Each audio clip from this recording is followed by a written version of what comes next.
Nous allons aborder... Madame Lienemann.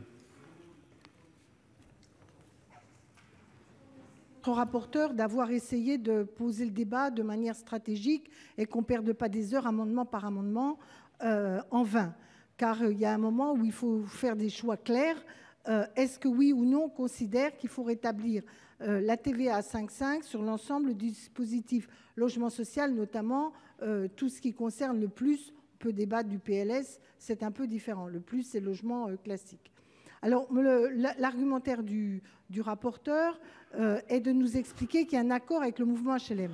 Je rappelle que toutes les familles HLM, quand elles ont signé l'accord avec le gouvernement, ont bien indiqué qu'elles se réservaient l'opportunité de convaincre le Parlement du bien fondé de restaurer la TVA à 5,5. Pourquoi ?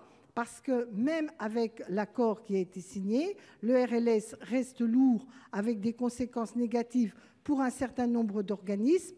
Deuxièmement, on voit augmenter fortement le prix du foncier et vous l'observez avec l'augmentation des DMTO. Donc, on a de plus en plus de mal à boucler des opérations à un prix de loyer abordable. Sinon, on est automatiquement au prix de loyer maximum et encore, dans certains cas, on ne peut pas le faire. Donc, la TVA à 5,5 reste un élément déterminant pour réussir les opérations, notamment dans des secteurs où le foncier a augmenté. Donc moi, je défendrai cet amendement au-delà de ceux qui ont été dits. Et évidemment, on ne perdra pas de l'argumentaire dans tous les amendements de repli que je considérerai comme défendus, mais qui nous permettra d'aller plus vite dans l'examen de ces amendements. Merci beaucoup, chers collègues. Monsieur le Président Dallier.